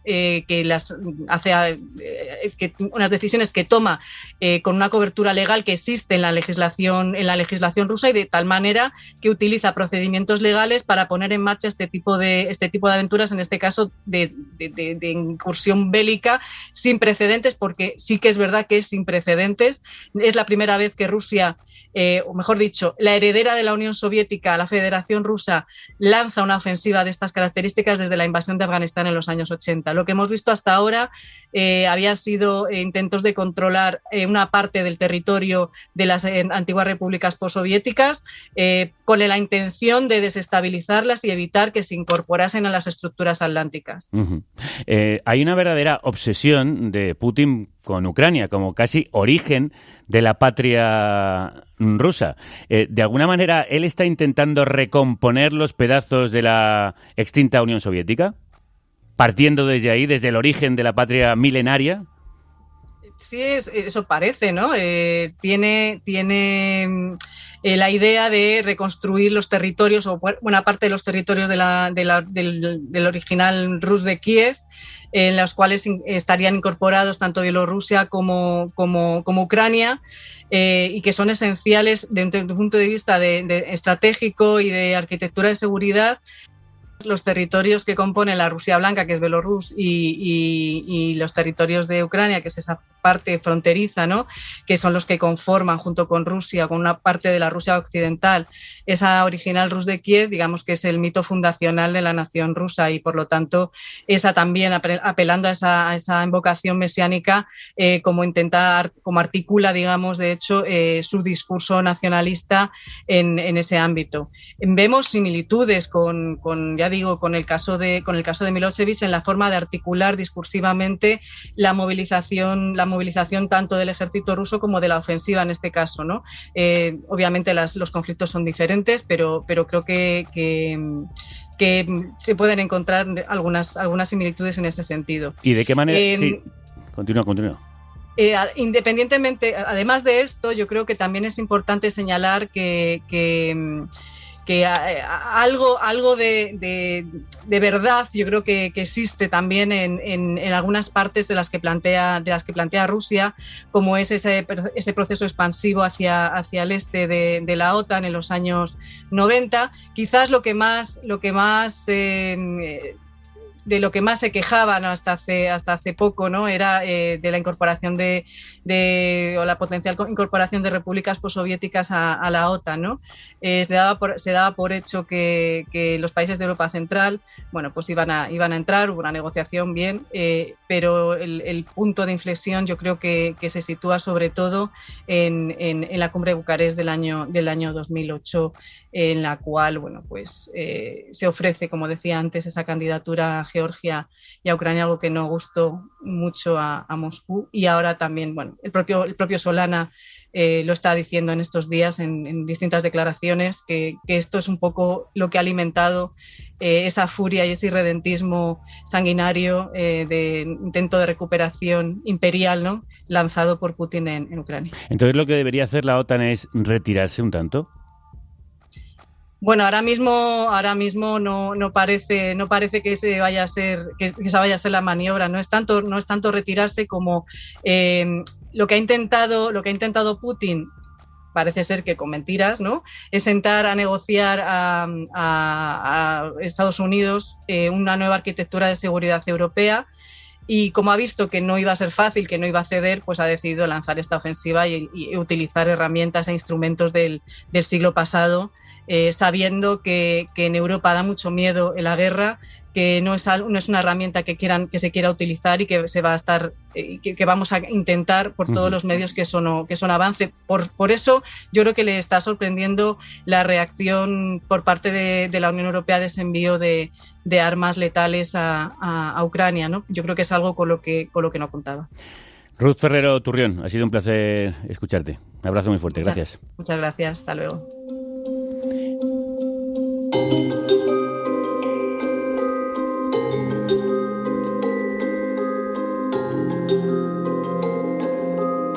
Y terminamos este repaso, esta mesa de análisis con distintos expertos, con la voz que ya escuchasteis el otro día de Nicolás de Pedro, que es jefe de investigación del Institute for Statecraft de Londres. Hablamos con él hace unas semanas cuando esta guerra parecía lejana. Nicolás, bienvenido de nuevo. Hola, buenos días. Que no parecía tan lejana, ¿eh? Sí. Perdona, por empezar fuerte. Sí, es verdad, que tú decías que tenías bastante miedo de que sucediese, pero en general todo el mundo pensaba que Putin no se atrevería a dar el paso. Finalmente lo ha hecho. ¿Qué consecuencias crees que puede tener tanto para Rusia como para el bloque occidental? Bueno, va a tener muchísimas. Todavía es imposible predecirlas, ¿no?, o anticiparlas todas. Pero desde luego estamos estábamos ya entrando en otra dimensión claramente, en otro entorno estratégico, y ahora lo que tenemos son enormes incógnitas en el corto plazo, porque entramos en un territorio ampliamente desconocido, volátil, voluble, y que veremos. Y hasta ahora, digamos, lo que estabas tú apuntando, básicamente lo que refleja es una incapacidad para leer correctamente las perspectivas del Kremlin, ¿no?, y entender su proceso de toma de, sus percepciones y su proceso de pensamiento estratégico, ¿no? Esto ha habido ahí serias reticencias, ¿no?, en algunos casos, rechazo a querer comprenderlo, y ahora entramos de lleno en eso, ¿no? Entonces, ha sido un golpe de realidad tan potente, ¿no? O sea, el cambio que hemos visto en Alemania en las últimas 24 horas, sí. Lo que anunció ayer Alemania era impensable. Hace 3 días ya no era tan impensable, pero desde luego hace una semana era completamente impensable. Y esto, pues, veremos, ¿no? Entonces aquí hay muchos elementos, ¿no? Hay que ver, evidentemente, cómo evoluciona el teatro ucraniano. Rusia también absorbió ayer, de facto, Bielorrusia con esta reforma constitucional que va a implicar, seguro, el despliegue, el estacionamiento de armamento nuclear ruso en Bielorrusia. Y vamos a ver también cómo evoluciona, digamos, cuál es la respuesta de Rusia ante las sanciones, ante la respuesta europea, ante la unidad europea, que eso sí que, con esa dureza y esa firmeza, que veremos si se mantiene, pero ahora mismo todo apunta que sí, porque de verdad este fin de semana hemos vivido un cambio extraordinario. De paradigma, sí. Absolutamente. Y eso por ejemplo, yo no contaba con que hubiera esta reacción tan firme y desde luego no esperaba eso de Berlín. O sea, quiero decir que entramos por eso en un terreno nuevo. O sea, que no tengo todas las... anticiparlo todo ahora mismo, francamente, no se puede. Pero sí que anticipas algunas cosas. Por ejemplo, en la colaboración que has iniciado con El Español, te estrenabas con un análisis titulado Ucrania resiste, pero lo peor puede estar por llegar. ¿Por qué puede estar por llegar lo peor? Bueno, porque, yo creo que por 2 cosas. Porque, por un lado, si la hipótesis de que habían planeado una ofensiva que buscaba un control rápido de Kiev, de la capital, que a mí me parece que ese es un poco el escenario en el que estamos, eso ha fracasado, en parte porque también Rusia lee mal a Ucrania, esto creo que lo comentamos en la otra conversación que tuvimos, si no me falla la memoria, hace muchos años que no hablan con ucranianos de verdad, solo con algunos políticos, digamos, de la oligarquía corrupta ucraniana, que hay muchos. pero no con otros interlocutores. Entonces no han entendido y han malinterpretado profundamente a los ucranianos, ¿no? Entonces yo creo que esperaban mucha menos resistencia. Y Putin ha lanzado un órdago tan potente que en términos históricos va a tener una trascendencia extraordinaria. En mi opinión, aunque gane la guerra, Rusia ha perdido a Ucrania para siempre, a los ucranianos, que ahora mismo solo le vale la victoria. Y entonces puede tener un incentivo para escalar mucho, porque Rusia sigue teniendo una enorme potencia de fuego ahí disponible que todavía no ha empleado con toda su crudeza, como se emplea en otros escenarios, ¿no? Como si hemos visto desde luego en Chechenia y como también hemos visto en Siria. O sea, que quiero decir que todavía puede decidir apostar por escalar mucho para doblegar, para tratar de doblegar a los ucranianos, que de momento siguen dando muestras claras de que están decididos a resistir hasta el final, que significa hasta el final existencial. O sea que... Sí, a dar su vida por ello. En el artículo analizabas la batalla del relato, cómo convencer a la opinión pública. ¿Crees que Rusia la está perdiendo? Bueno, creo que Rusia, por primera vez en muchos años, no ha conseguido la superioridad narrativa, no ha conseguido fijar su marco. Y esto es muy importante. Y esto es en buena medida un resultado de la política, de eso que se ha llamado la disuasión por revelación o la diplomacia del megáfono de Estados Unidos y Reino Unido. Ir anunciando, ir publicando la inteligencia que tenían. Y han demostrado que tienen una inteligencia tanto de señales como de fuentes humanas muy potente, que les ha permitido anticipar y tener una claridad casi absoluta sobre los movimientos que estaba planeando el Kremlin. Entonces, al publicar eso puso a contrapié a los rusos por primera vez en muchos años, porque de verdad llevan muchos años sintiéndose muy cómodos en el ámbito informativo. No hay más que ver, ahora puede ir cualquiera y repasar todas las entrevistas que ha estado dando Putin con medios occidentales, ¿no? Lo cómodo que se sentía, lo compacto que era su discurso y lo cómodo y lo fácil, ¿no?, que se articulaba. La última que me viene ahora sí a la cabeza es aquella que hizo hace un par de años, ¿no?, con el corresponsal del Financial Times, y me parece que también fue el director también fue desde Londres allá, ¿no? Bueno, y él se sentía muy cómodo, un discurso muy compacto, sin fisuras, también porque es muy ideológico y por eso no tiene ninguna fisura, ningún punto gris, digamos, ¿no?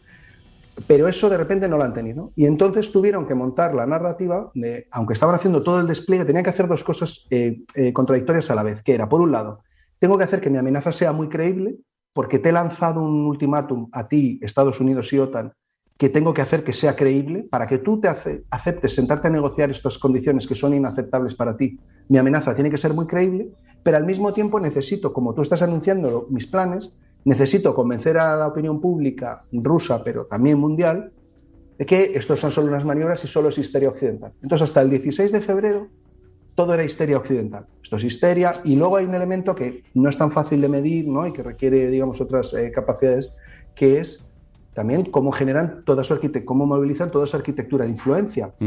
Y entonces cómo hacen reuniones personales, ¿no?, la labor que juegan todos los agregados consejeros en las embajadas, se reúnen con personas con las que tienen relación, que puede ser de todo tipo, personas simplemente cooptadas, reclutadas o reclutadas directamente, o simplemente relaciones personales fluidas, ¿no? Y entonces, para difundir lo que, digamos, son narrativas marco o ideas fuerza, fíjate, no, esto es una tontería, esto de histeria occidental, y eso convence a muchos. Y eso, bueno, pues genera capilarmente que esa arquitectura funcione.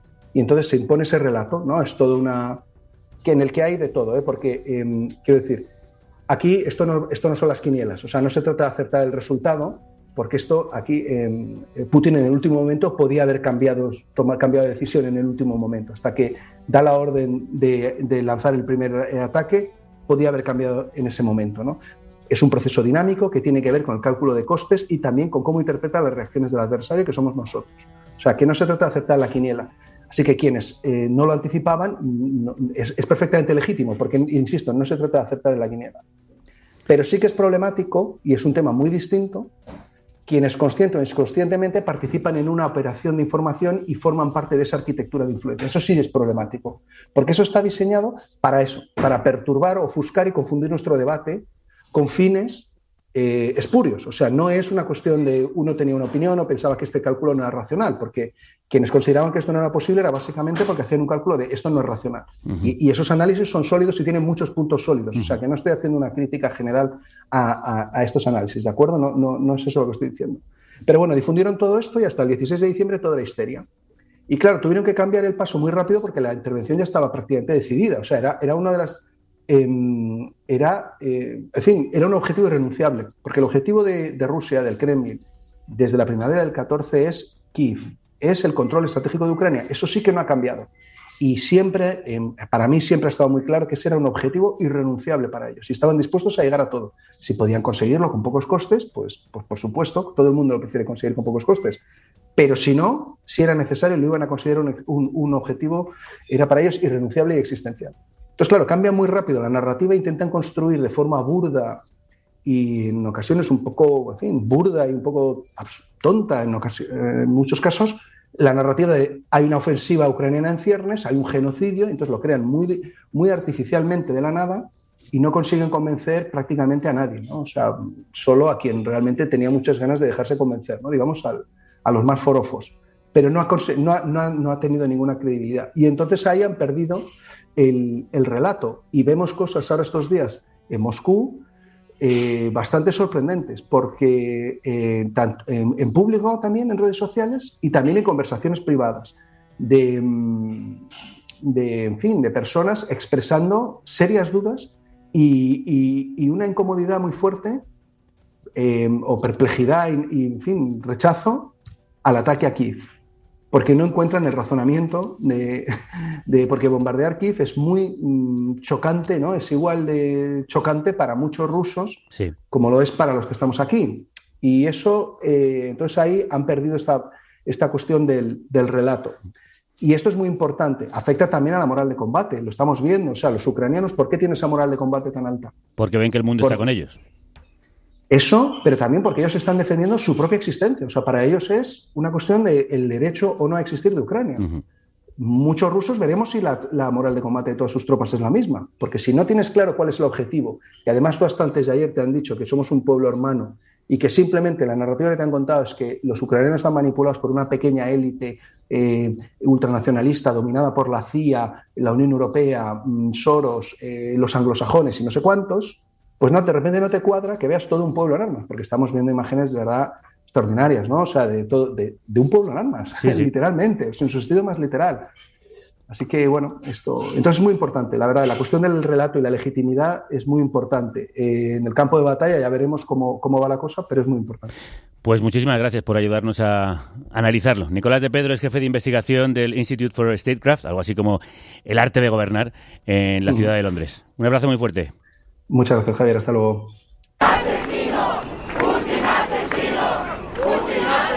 Ayer estuvimos en la manifestación contra la invasión de Ucrania en Madrid y nos encontramos con Ana Bosch, corresponsal de Televisión Española que lleva 30 años cubriendo información internacional. Muchos de ellos en Moscú. Los ucranianos saben que hay millones de rusos que son tan víctimas como ellos. Una, porque muchos de ellos son medio rusos, medio ucranianos. Dos, porque hay millones de rusos, sobre todo en las ciudades, en Moscú, en San Petersburgo, en Yekaterinburgo. Hay un montón de rusos que están contra Putin y que están sufriendo su dictadura desde hace 20 años. Y ellos, además, esos rusos de a pie, son los que verdaderamente van a sufrir las consecuencias económicas. Putin está forrado de millones, ni siquiera sabemos cuántos tiene. La corresponsal de Televisión Española cree que hay que tener dos grandes ideas claras sobre esta guerra. Para mí, dos titulares importantes. Una, no es una guerra de Putin contra Ucrania, es una guerra de Putin contra Occidente, porque hablan en estos términos. Zapad en ruso quiere decir oeste, quiere decir occidente.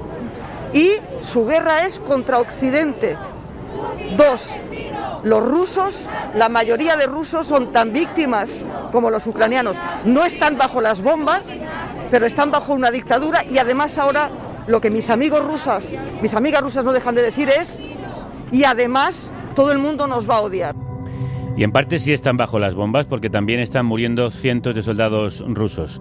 Nos recordaba Ana que es Ucrania quien está contabilizando las bajas del ejército de Putin para comunicárselas a los ciudadanos de Rusia. Una de las cosas es que, a pesar de que los soviéticos y por lo tanto los rusos eran maestros en desinformación y en propaganda, en estos momentos la campaña de comunicación la está ganando con mucho el gobierno ucraniano, empezando por el presidente Zelensky, que era un cómico que Putin lo insulta llamándole payaso, pero en estos momentos el propio Putin ha convertido a ese cómico, a ese payaso, en un héroe. Y en un héroe que se está comportando con dignidad. Verás aquí en esta manifestación muchos carteles de gente que dice estoy orgullosa de mi presidente. Entonces, otra cosa muy hábil, muy astuta que han hecho el gobierno de Ucrania es que han puesto una línea para informar a las madres rusas con soldados en Ucrania, porque Rusia, una vez más, el gobierno de Putin, una vez más, se niega a dar información a las madres de rusos que están en la guerra y que pueden haber muerto, pueden estar prisioneros.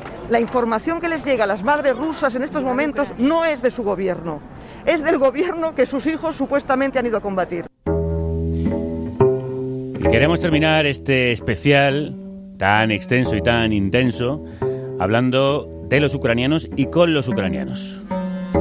En su país de origen ha decidido quedarse Rostia. Él lleva años viviendo en el nuestro, en España, pero la guerra le ha pillado visitando a su familia en Ucrania, la segunda ciudad más grande del país. Yo estoy en la ciudad de Kharkiv, que está al noreste de la frontera con Rusia. Estamos a 50 kilómetros.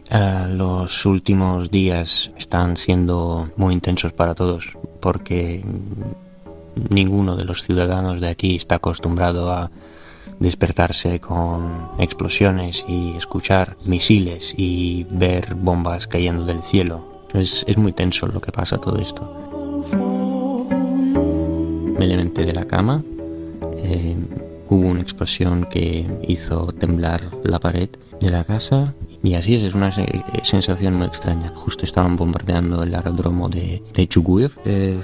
Lo de siempre, ¿no? Está el pánico, están los conocidos amigos que quieren irse, escapar. Yo desde el principio no lo consideré, tengo aquí a mis familiares. Y segundo, porque viendo los ataques como han sido por todas las partes del país, tengo amigos que huyeron, tengo amigos que se quedaron.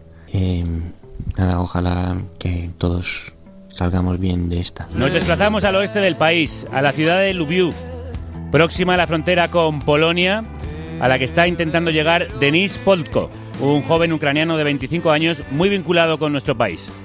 Denis, ¿qué tal? ¿Cómo estás? Muy bien, estoy aquí. Cuéntanos, ¿por qué estás en Lviv?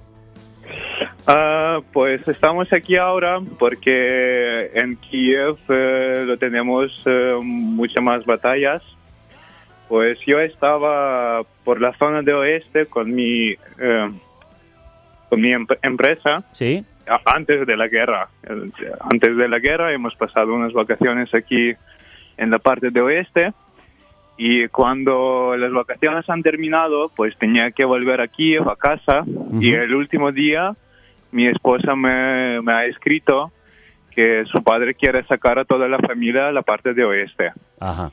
Y pues yo he dicho a mi empresa que me voy a Lviv porque toda mi familia se va a esa parte para esconderse de la guerra que puede empezar en cualquier momento.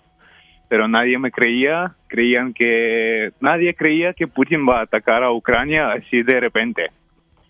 Pues cuando estaba en Lviv, ha parado el tren en Lviv, he salido a la calle, he pasado un tiempo allí y de repente veo los mensajes por las noticias que Putin ha atacado a Ucrania. Ya. Y eso era una suerte y gracias a Dios por tener esa oportunidad, salir de Kiev antes de que la guerra empezó, porque primeros días la gente con ese jaleo que estaba pasando allí, uh-huh, pues no podía salir. Pasaba, mis amigos han pasado 2 días ahí en la carretera, ¿sí?, intentando saliendo a la parte de oeste, porque hacía un tráfico que no se podía pasar muy rápido. Claro, había gigantescas caravanas. Han pasado 20, uh-huh, no 20, 30 y algo horas ahí en el coche, intentando pues salir a esta parte de oeste en Ucrania. Uh-huh. Tú estabas intentando salir, pero creo que ahora, por imperativo del gobierno, no puedes, ya que los mayores de edad podríais ser llamados a filas. ¿Ha sido difícil alcanzar la frontera y qué posibilidades ves de que de repente tengas que ir a la guerra, al combate? Bueno, sí, es verdad. Aquí los hombres de 18 a 60 años pues no pueden salir del país porque, claro, necesitan todos esfuerzos. De momento a todos no les mandan a la guerra. Pero si algo pasa más duro, si algo se va del control, pues les van a dar armas a cualquier hombre que vean por la calle. Pero de momento es solo por si acaso. Y sí que hemos conseguido sacar a nuestras mujeres, mi esposa y la esposa de mi hermano, pues han salido a Polonia con la madre de mi esposa, su hermana, su hermano pequeño. Pues ya están en Polonia y ahora están en el camino a Alemania. Y nosotros aquí en Lviv vamos a hacer el trabajo que podemos hacer aquí para ayudar a la gente que viene aquí a Lviv porque se está salvando. Pero la cosa allí en Kiev ya está muy fuerte porque han explotado todos los puentes, las carreteras están destrozadas, casi nadie puede salir. La gente no tiene ni gasolina, no tiene oportunidades para salir de Kiev, de Irpin. Irpin es mi ciudad donde yo he crecido. Yo veo cada día fotos, vídeos que me mandan mis amigos. Sí. Qué está pasando por ahí. Y yo veo las calles donde yo pasaba el tiempo cuando fui pequeño, jugando y por ahí, paseando al colegio. Pues yo veo el puente que cruzaba yendo de Irpin a Kiev para estudiar en la universidad, y todo eso yo veo destrozado. Todo eso yo veo que está en un desastre. ¿Y eso? Pero de momento hemos defendido Irpin. Los rusos han salido de Irpin porque no pueden luchar contra nosotros. Pero ahora han parado en Bucha. Bucha es una ciudad muy pequeña también, cerca de Irpin. Sí. Y por ahí ahora están los rusos. Y Denis, ver el puente que tú cruzabas en tu infancia para ir al colegio destruido por una bomba y la situación que está viviendo tu país, ¿cómo te hace sentir? ¿Cómo estás? Claro, es que yo aún no puedo creer que eso está pasando. Me parece que sea un sueño porque... Una pesadilla, porque más bien. Cuando pasas 25 años en una ciudad viendo cómo está todo tranquilo, cómo está todo pues bien, tú tienes un trabajo, pues puedes salir aquí, pasar el rato con tu esposa, puedes hacer pues que quieres, porque tienes esas oportunidades, porque tú eres una gente libre y una persona libre.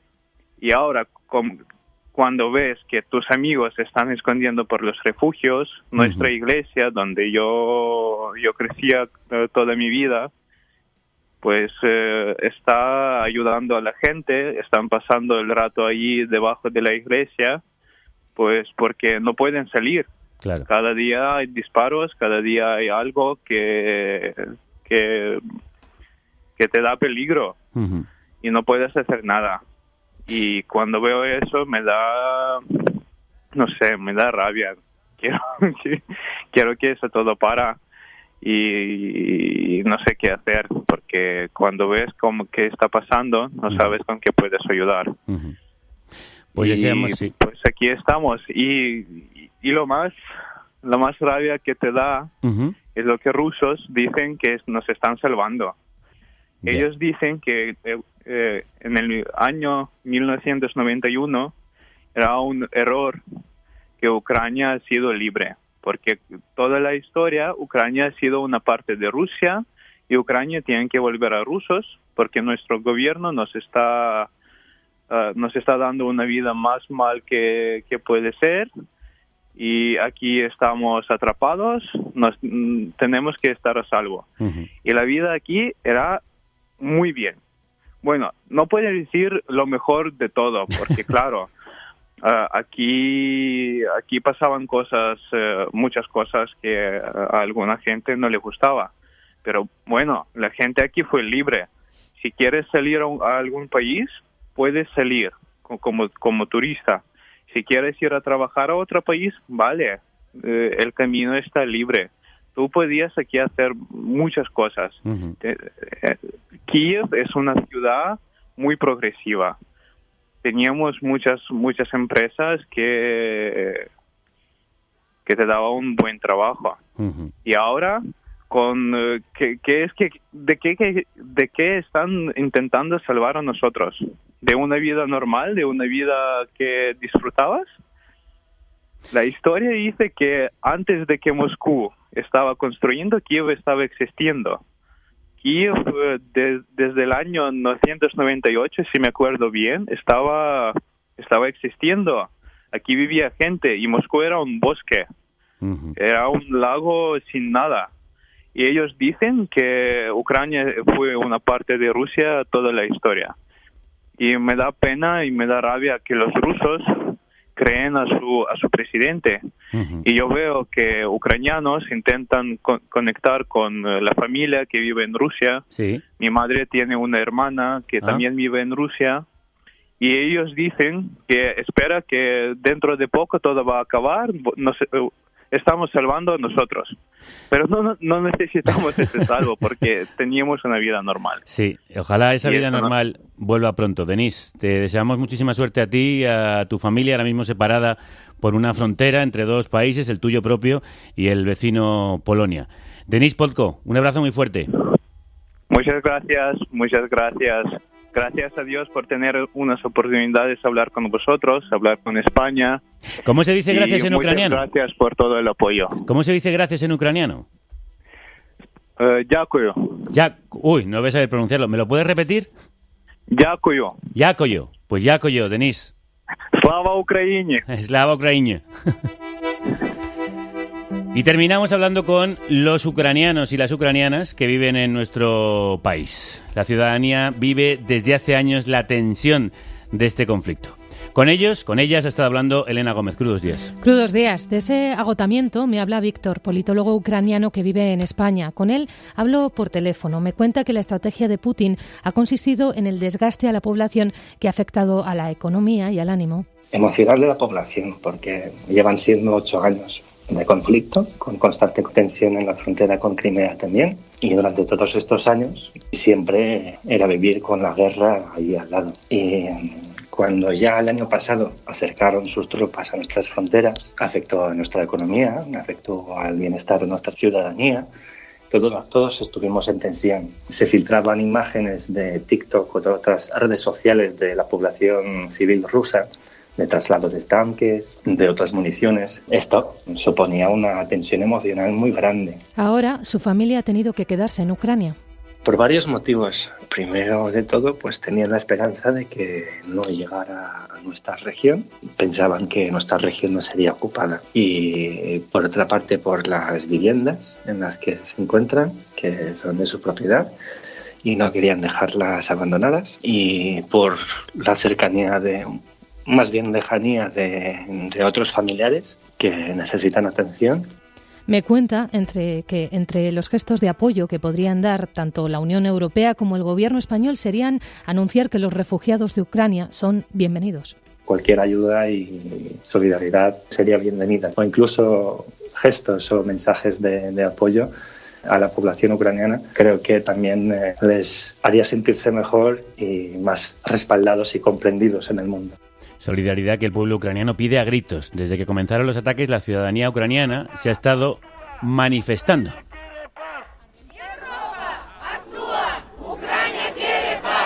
Europa actúa, Ucrania quiere paz. Europa actúa, Ucrania quiere paz. Samira tiene 19 años y es ucraniana. Lleva 6 años en España. Nos vinimos en 2015, justo después de la revolución de 2014. La situación estaba muy complicada. Nosotras ya teníamos algunos familiares en Pamplona y entonces decidimos mi madre y yo venir aquí para así mi madre poder buscar un trabajo, obtener un nivel de vida más seguro y de mayor calidad. Me la encuentro en una concentración frente a la Embajada de la Federación de Rusia en Madrid. Lleva un megáfono en una mano y una pancarta en la otra. Слава Україні! Героям слава! Слава rodeada de cientos de personas, entona un cántico. Esos cánticos, sobre todo, se popularizaron en 2014, en la Revolución de la Dignidad, en el Maidán. Lo que se dice es Slava Ukraini, que es Viva Ucrania, se contesta Heroyam Slava, Viva los héroes, y se repite 3 veces, ¿no? Y me cuenta que en Ucrania tiene a su abuelo, que es médico. Mi abuelo está en Jersón, que es el sur, en la frontera con Crimea. Trabaja en el hospital de mañana a noche, sin descanso, sin fines de semana, tanto por la pandemia COVID como ahora preparando el hospital para todo lo que se pueda venir por la situación militar. Su padre y la familia paterna se encuentran en un pueblo cercano a Kiev. Él estaba en uno de los búnkeres, bueno, que no es un búnker, son parkings, porque en los pueblos no hay búnkeres, sobre todo son parkings o algún sótano. La gente se une, como aquí también nos unimos para no caer, para resistir, para seguir adelante. Ahí hacen lo mismo. Entre los vecinos, entre las comunidades, entre ciudades se apoyan. Con miedo y ante el peligro insiste a su familia que abandonen el país. Y ellos me dicen, hombre, la maleta la tenemos hecha, pero ¿a dónde vamos a ir? Es nuestra tierra, la vamos a defender, porque ¿por qué nos tenemos que ir? ¿Por qué por alguien como esa persona psicópata nos tenemos que ir? Es nuestra casa y la vamos a defender. Y además, huir es muy peligroso. No sé qué es más peligroso. En esa huida tiene algunas amigas que no saben bien hacia dónde dirigirse. Además, no dejan pasar a los hombres en edad de movilización de 18 a 60, lo cual también ha arruinado planes de todas las familias que se querían ir, que tienen hijos, primos, hermanos, padres. Porque, claro, ¿qué haces? Tú te vas y tu marido se queda. Estamos con mucha rabia dentro, con mucha preocupación, porque es muy duro, muy difícil vivir una guerra dentro cuando está pasando, ¿no? Como toda nuestra gente ahí en Ucrania, pero también es muy duro de llevar cuando está pasando en tu país, en tu casa, y tú no estás en esa casa. Yo creo que no he tenido tantas ganas de volver a casa nunca como ahora.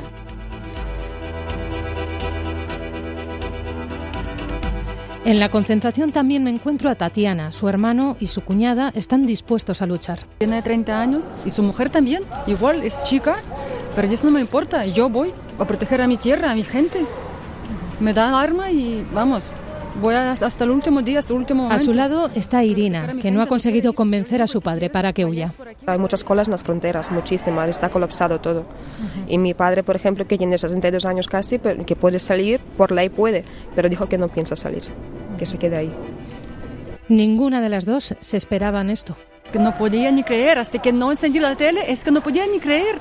Yo igual, yo cuando leí el mensaje de mi amiga Tania, entró a la cocina porque mi marido estaba ahí desayunando y él ya estaba llorando, porque él estaba ya viendo por el móvil, porque él siempre está 24 horas con el móvil mirando a ver qué está pasando, y él ya estaba llorando. Y es muy complicado. Ambas sienten que están abandonadas. Es solamente palabras, no vemos apoyo, nos quedamos solos, hemos quedado solos. Todo el mundo tiene miedo de Putin, pero parece que los ciudadanos ucranianos no ven apoyos mientras sufren el desgaste desde hace años, como nos han contado, como le han contado a Elena Gómez. Muchísimas gracias. A vosotras. En el agujero nunca debe estar la libertad de expresión, como os decía al inicio de este programa. El periodista vasco Pablo González, habitual colaborador de Naís, ha sido detenido en Polonia, en circunstancias que aún desconocemos, mientras cubría los efectos de la invasión rusa en Ucrania. La primera víctima son los civiles, como os decía, pero el periodismo es la segunda. Gracias por hacer el nuestro posible. Feliz Día de Andalucía. Triste día para Ucrania y para el mundo. Mañana volvemos con más. Hasta entonces, que la radio os acompañe.